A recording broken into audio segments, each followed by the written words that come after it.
how to add money to your Uber wallet. So here's what you want to do. Just load up the Uber app, and here we will click on account found in the bottom right corner.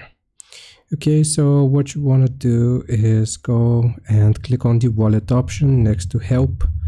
Afterwards, you have to add a payment method. So you have cash as a payment method. You can use cash to pay, but we want to add a payment method, and we'll choose credit or debit card.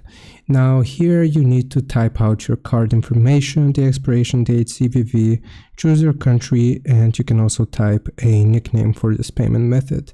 After you have added a payment method, if you go back, you will see an option add funds. Click on add funds. It should be right underneath Uber Cash.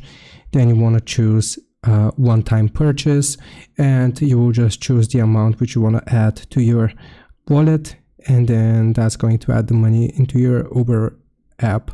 I hope this helps. Leave a like and sub, and I'll see you next time.